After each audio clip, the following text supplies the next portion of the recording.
Alright, so you wanted to know my thoughts on the new Eternal Sunshine 4K release from Kino Lorbra. Well, you're about to find out, so stay tuned.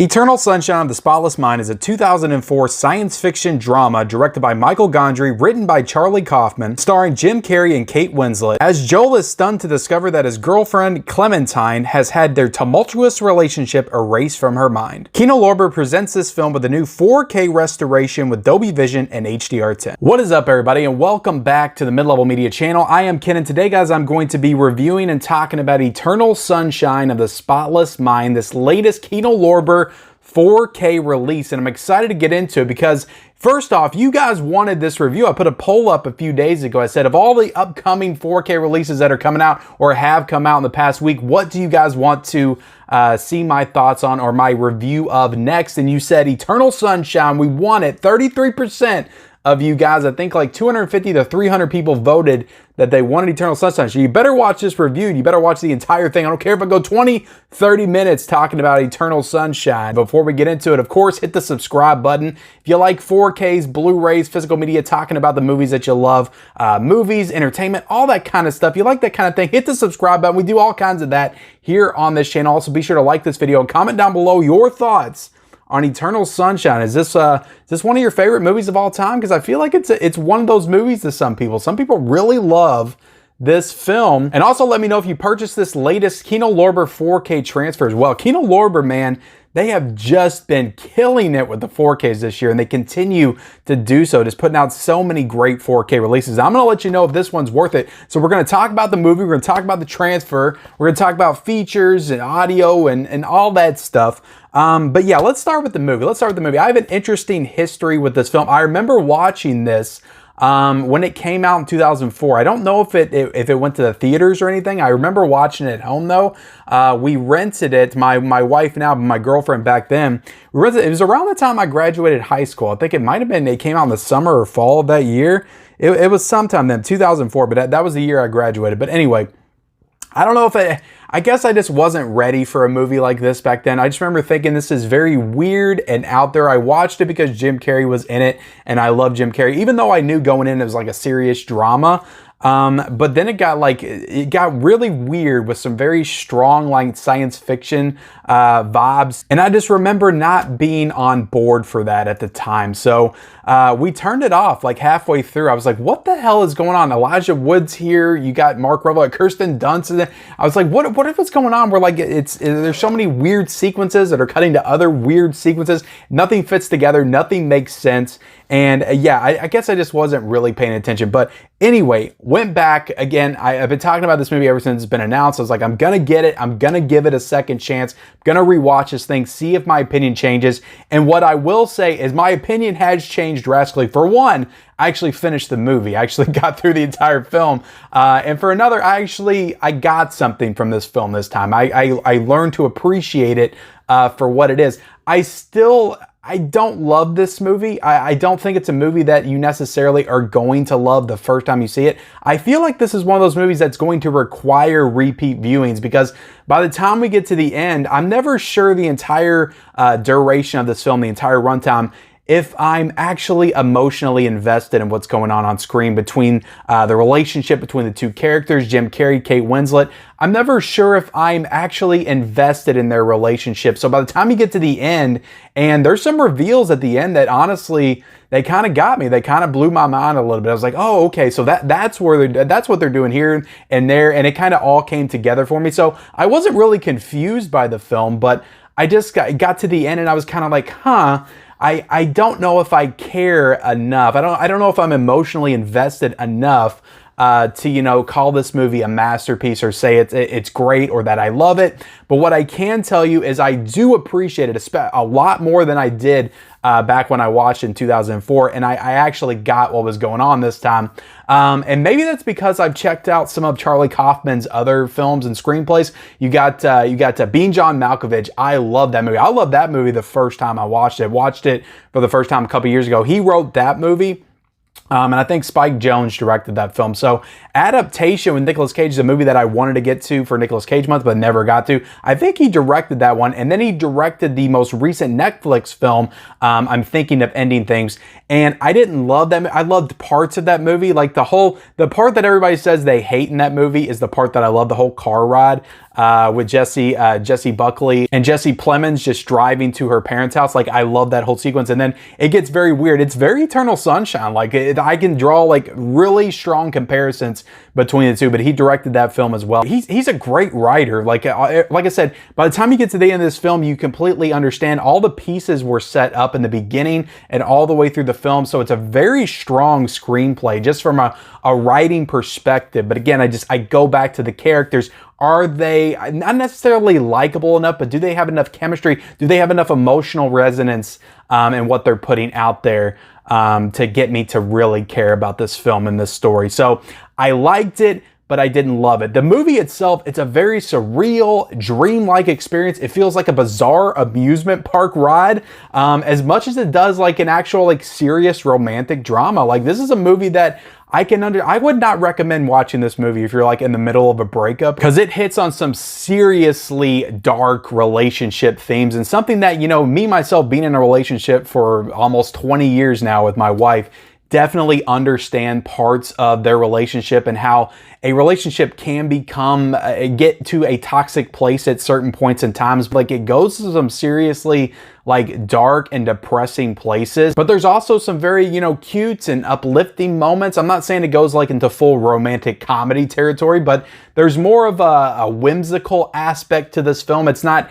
all the way bleak the entire time. It's not depressing the entire duration of the film, but it does have its moments of levity. But most of this film, again, if you're going through a breakup, I would not recommend watching this movie at all. But the blend works well, and it feels original. Like, everything about this movie feels extremely original. Like, the only thing that makes it feel not original is the fact that I'm Thinking of Ending Things, but again, this one came first, so I can't say that this one was ripping off that one. Anything the other way around, but it feels very original just from a screenplay perspective and just the story, like the science fiction elements that it inserts in there. It's a very cool aspect of the movie, but again, it focuses on like more of you're inside Jim Carrey's head throughout almost the entire duration of the film. You're experiencing these memories that he has of Kate Winslet as they're wiping them away from his memory. So I don't want to get into too much of the story because I don't want to reveal anything. If you haven't seen this movie before, definitely check it out. It's definitely well worth a watch, but there's definitely some strong science fiction elements with them being able to erase each other's memory from their brain. So Jim Carrey is so good in this movie. Like, I just watched Man on the Moon for the first time this year. He's incredible in that, but he has that comedic aspect to him in his performance as Andy Kaufman. In this movie, there's very little comedy coming from Jim Carrey. He has to do this very dramatic, bleak performance with very little of his comedic ability and to showcase, and he pulls it off like beautifully. Like, this is just a testament to Jim Carrey as an actor, just spending the entirety of the 90s, early 2000s doing these silly comedies that I find absolutely hilarious. I love all the Jim Carrey comedies. But Ace Ventura, you know, Dumb and Dumber, Liar Liar, he has a little bit of the drama in there. Truman Show, definitely drama as well, but he's also got some comedic aspects to that. He does not showcase any of his comedic abilities in this movie at all whatsoever. And it's such a beautiful performance. He is so good in this film. So Jim Carrey is just one of those people that I feel like he could have made a real dramatic turn. Like, this is a guy that I feel like could have won an Oscar at some point in his career if he really put himself on that path, on that career path to do so, because his performances is far and away, I like a lot of people in this movie, including Kate Winslet. I think she's great in the film, but he's far and away the best performance in this entire movie. But again, I'm sure some people would say that Kate Winslet gives a great performance, or she's the best in the movie, and she's great in the film. I don't think her character, at least to me, from my perspective, was as likable enough for me to fully enjoy, so I couldn't fully grasp on to her and her performance, because she gives a very, it's a very a witty performance. It's a very odd performance, quirky performance, I think is what I was trying to say. She can become slightly annoying at times in her performance. So I recognized it is a great performance, but I couldn't fully like latch onto it and her character.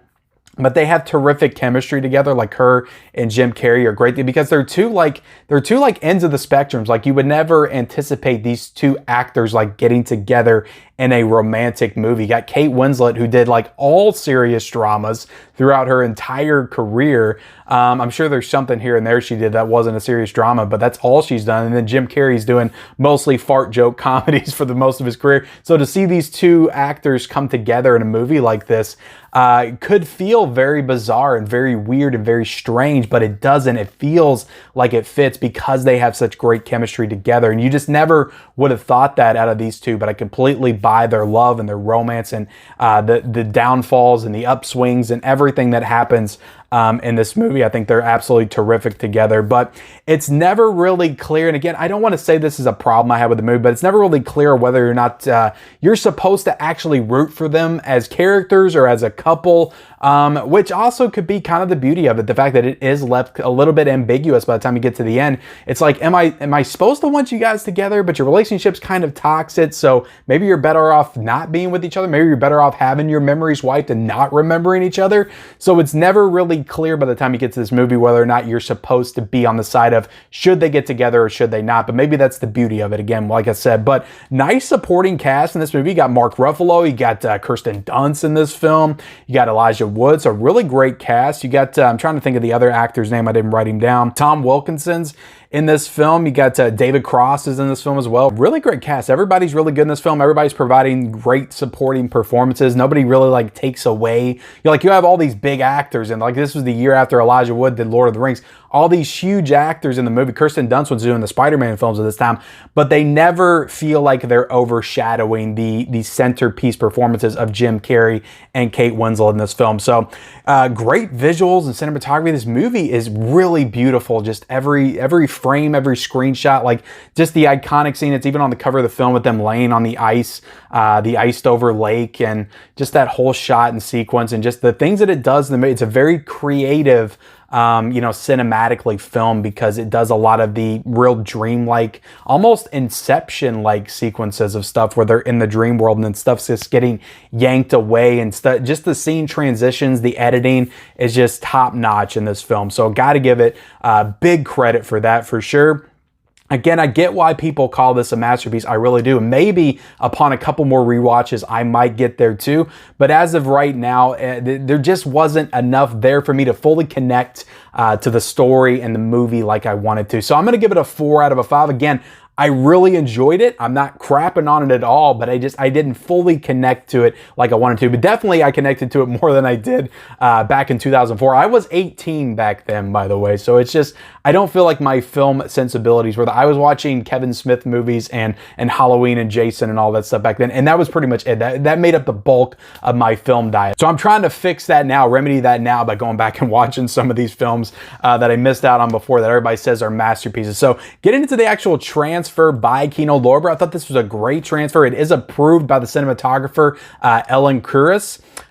So again, great cinematography in this movie. She did a terrific job. So she did the color grading restoration on this film, and I thought she did an absolute terrific job. So yeah, color graded by cinematographer Ellen Kuras. It does have Dolby Vision as well. So it is a beautiful transfer from the original camera negative. There is a new 4K scan on the Blu-ray itself. So if you get this, you're getting a new Blu-ray scan. So that older Blu-ray that you got, you can go ahead and get rid of it because this includes the Blu-ray and the 4K, and the Blu-ray has an upgraded 4K scan to it. So that's definitely a plus to this because they included both the Blu-ray and the 4K. So studios take note because, Kino Lorbra's doing that. So you guys need to do it. Paramount, I'm looking at you again. You're the source of all the problems in the physical media community. But yeah, just a beautiful transfer. Like, it's a very dark and dreary film. So there's not a whole lot that pops as far as like really showcasing that HDR. But I will say that there are some standout and very colorful moments to shine in HDR. In particular, Kate Winslet and her outfits and her hair color.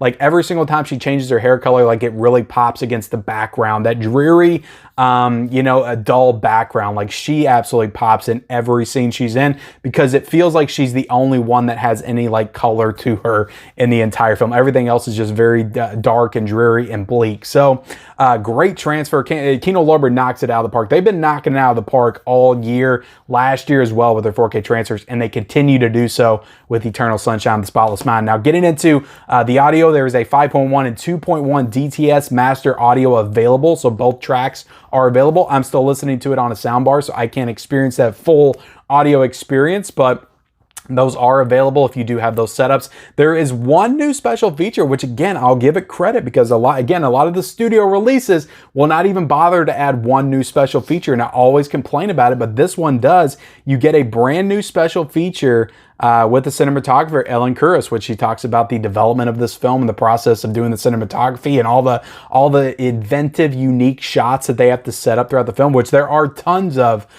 in this movie. Like I said, just a very surreal, almost dreamlike experience is this movie. So that's a great special feature. It's about 20 minutes and she really goes deep into the cinematography process of this film.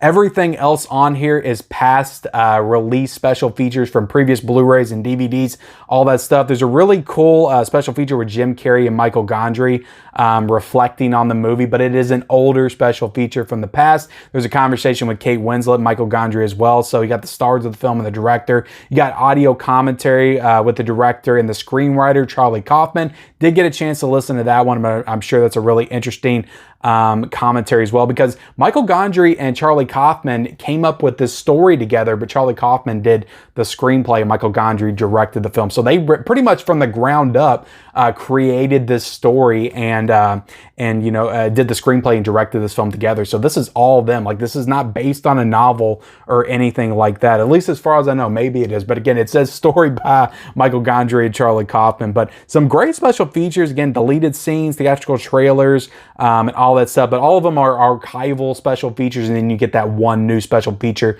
with the cinematographer. So and then, you know, getting into the packaging, it's nice packaging. I love a good Kino Lorber slipcover. I just love how they have, you know, it's colored on the side. You have the font on the side. It's not the, when you take it out, it's the traditional, you know, Kino Lorber font like they always do. So always appreciate that. But yeah, guys, look, I think this is an incredible release by Kino Lorber. I think you should absolutely add this to your collection. In my opinion, it is a recommendation to own. Now, as far as how you feel about the film, I will say maybe watch this movie before you buy it on 4K if you don't already love it or have fond memories of it from back in the Blu-ray or DVD era. I would recommend that you watch this first, because this film I can see being not for everybody. It's a very weird, out there movie, but it is available on KinoLorber.com right now. It's not available on Amazon for some reason, but it's $23.97 on the Kino Lorber website. So again, highly recommend that you pick this up, especially if you're a fan of the movie. It looks spectacular in 4K. So